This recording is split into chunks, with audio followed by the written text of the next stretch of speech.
Good morning, smart parents and smart kids. It's Doig here again. I'm here to do another read aloud Saturday morning.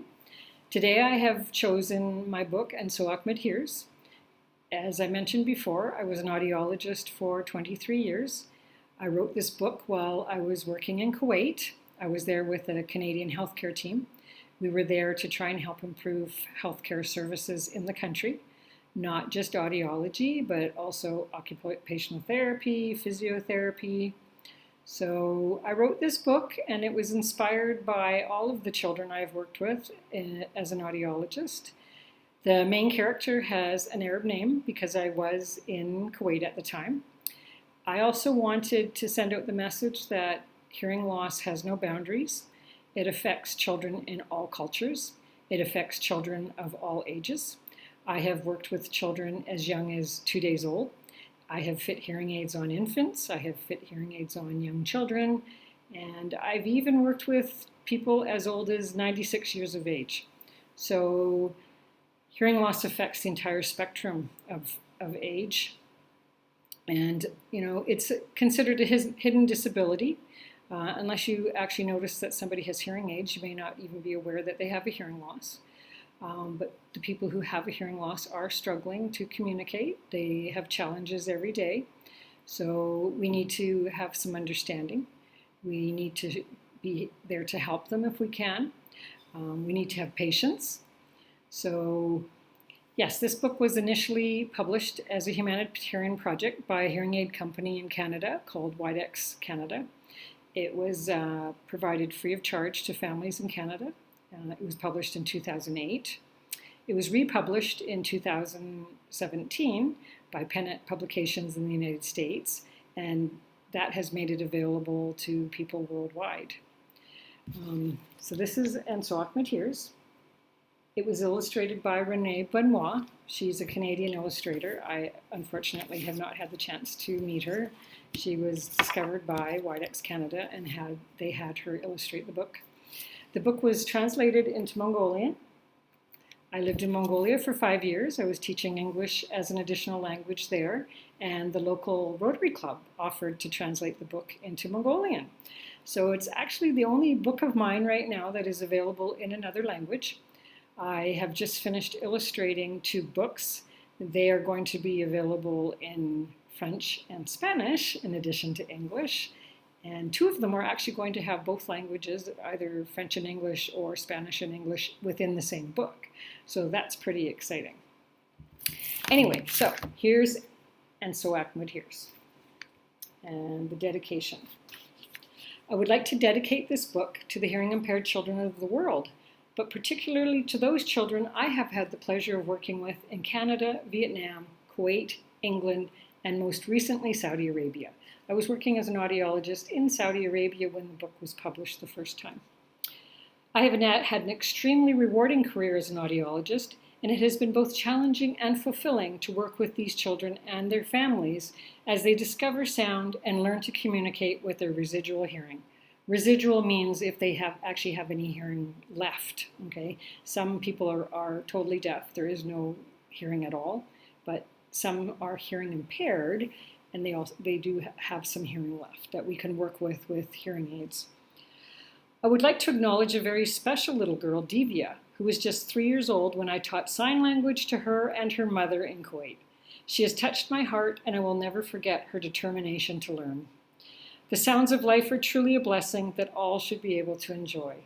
I had the pleasure of seeing Divya when she was much older and gave her a copy of this book that was dedicated to her while she was living in Dubai with her family. And so Ahmed hears. Ahmed likes to venture out and walk along the beach.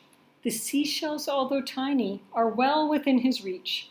He watches with curiosity as Brother Yusuf holds one to his ear. Such a strange thing to do. The reason not too clear. This is a shell like the one Ahmed and his brother found on the beach. So he's watching his brother Yusuf holding this seashell up to his ear and he's wondering, that's really weird. What is he doing? Why is he putting that shell by his ear? Ahmed sits and builds a castle out of moistened rock-free sand, a chance to be artistic and to do it all by hand. The tide soon comes rolling in and catches him by surprise. He didn't see it coming, and the tears fill up his eyes. So that roaring ocean behind him, but he can't hear it. Ahmed uses a bucket to scoop up sand and make a sandcastle. Have you ever had a chance to go to the beach and build a sandcastle? Mama comes and gets him and wipes away his tears. Just another fallen castle for a boy of little years. Mama says, "Go and play," and points out to the sea. Ahmed sees her gesture and scampers off with glee. So he sees Mama pointing over at the ocean. Point, go, go, go, go, go have fun. Don't worry about that sandcastle. We can build another one. The next day at the market, Mama leads the way. Ahmed quickly falls among the hustle bustle of the day. A fruit stand to his left and housewares to his right. He cannot see his Mama, and it gives him quite a fright.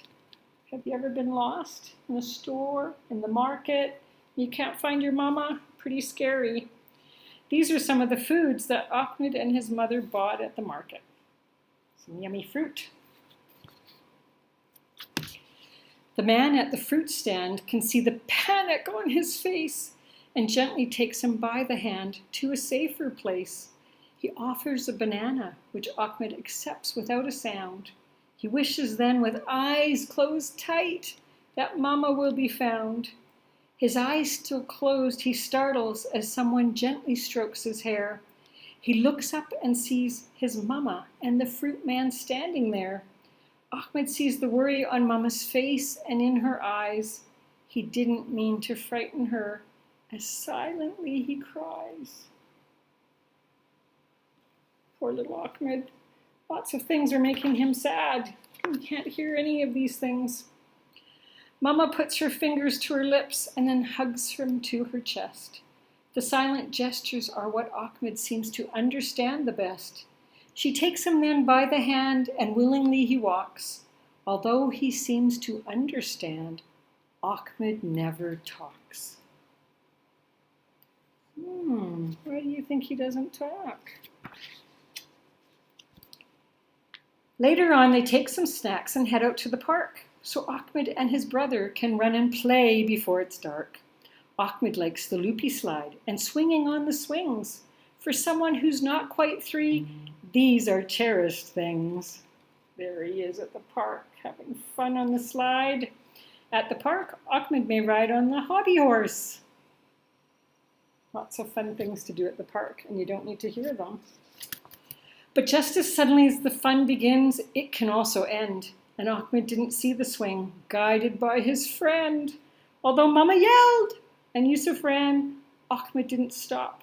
And quickly to the ground he fell when the swing gave him a bop. So he's in the bop. Poor little Ahmed. He didn't hear Mama calling, "Watch out, duck!" Mama started thinking about Ahmed's silent ways. It's true that oft denial can put you in a daze. Ahmed did not talk. He didn't laugh or try to sing. When it came to being vocal, Ahmed didn't do anything. A visit to the doctor who peeks in Ahmed's ears. No wax or fluid buildup to answer Mama's fears. So Ahmed sees the audiologist for a hearing test for diagnosing hearing loss. Her training is the best. So audiologists test for hearing loss all the time. They fit hearing aids. They turn on cochlear implants for children who are born deaf and adults who are born deaf as well. They do assessments for people who are dizzy, spinning around, have a hard time standing up because their head's spinning. So audiologists do a lot of different things, but they're the ones who are qualified to diagnose hearing loss in children and to fit young children with hearing aids or with cochlear implants. Ahmed listens willingly for different sounding beeps, sitting patiently on Mama's lap as silently she weeps. Eagerly he anticipates what he's supposed to do as beeps of different volumes are transmitted in the room. Finally, a beep that's loud, and Ahmed turns his head. Mama hears once again the words the doctor said. A hearing loss could be the reason Ahmed doesn't sing, the reason he didn't hear you yell and got injured by the swing. So here's Ahmed. He's sitting in the sound booth, and there's the speaker. So the speaker has the sounds coming out of it. When the sound comes out, this little toy up here will flash, and so Ahmed can say, oh, there was a sound over there. So first the speaker comes with the sound and the toy together, and then after, when Ahmed actually hears the sound, he has to turn, and then the toy will light up. So it's what we call conditioning. We teach him that when he hears something, that toy is going to flash. The audiologist explains the test, and Mama wants to know whether this is something little Ahmed will eventually outgrow. He'll have it all his life, she says, so there are things that we must do, and the progress that Ahmed will make depends a lot on you. Now Ahmed wears his hearing aids each and every day. He wears them when he goes to school and when he's out to play. Some people look at him curious. What's that behind his ear? But Ahmed doesn't seem to mind, for he can finally hear. So here he is. He's got this blue hearing aid. That's one of the exciting things in audiology is hearing aids are available in all different colors. You can wear a red one on your right ear and a blue one on your left. You can have purple, you can have orange, you can have pink. So they've tried to make hearing aids very personal for children who have hearing loss. You can put stickers on them. You can, if you have a hearing aid behind your ear, you can have a colored tube. You can have a colored mold that holds it onto your ear. All kinds of fun things to try and make them, try to take away the stigma of having a hearing loss, because children all over the world do have hearing loss. So it's bringing the awareness, improving the understanding and the awareness and the support for these children who are born with this invisible handicap that affects them daily. So it's really exciting, the things that they're doing to make it a more personal experience for these kids and to remove some of that stigma. No more fallen castles for a tender boy so small. He hears the roaring tide come in and builds a mighty wall. When Brother Yusuf holds a seashell gently to his ear, Ahmed marvels in the ocean, roaring of the ocean that he hears. No more bumps and bruises as he dodges, swings in flight. Ahmed hears his mother calling and he giggles with delight. He sees the busy market as the people quickly walk. He hears the pigeons cooing and he hears the people talk. All the sounds of life around us. If you go outside and plug your ears and then look around and then just realize the things you're missing out on. If you didn't have your hearing, what are the things that we miss? Not long ago, he couldn't speak. He didn't sing and didn't laugh. Without the sense of hearing, his life would take a different path. There's still a lot of work ahead as he discovers each new sound. But thanks to Mama, the doctor, and the audiologist, his hearing loss was found. Ahmed now hears the sound of nature all around him. So we do really have a team that's involved in diagnosing hearing loss.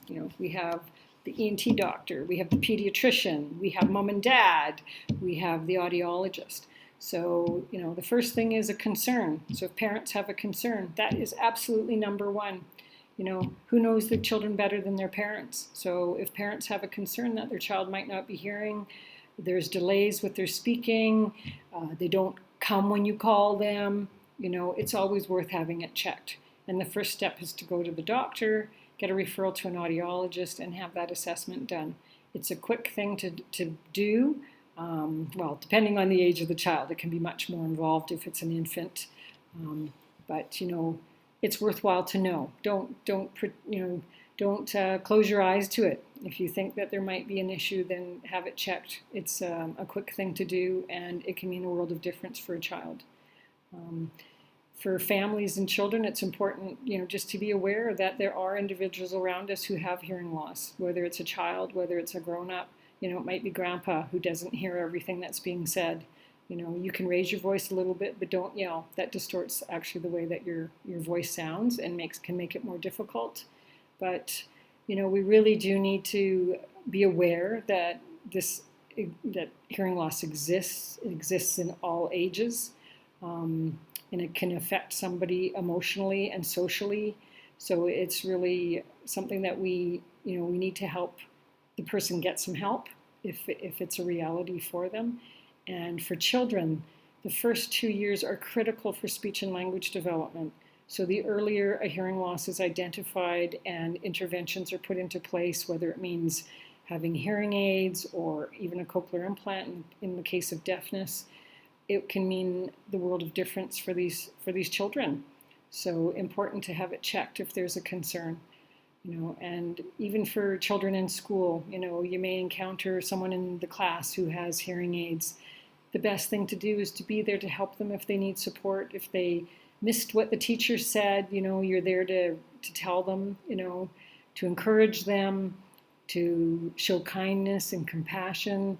Our world really needs more kindness and compassion, not just for people with a hearing loss, but for everyone. We're seeing examples where kindness and compassion can make a difference to somebody every day. So I hope you enjoyed hearing And So Ahmed Hears. Please share with others. Tell people, spread the word about hearing loss. I live here in Cameroon, and I know there are several schools for the deaf. I visited a deaf orphanage.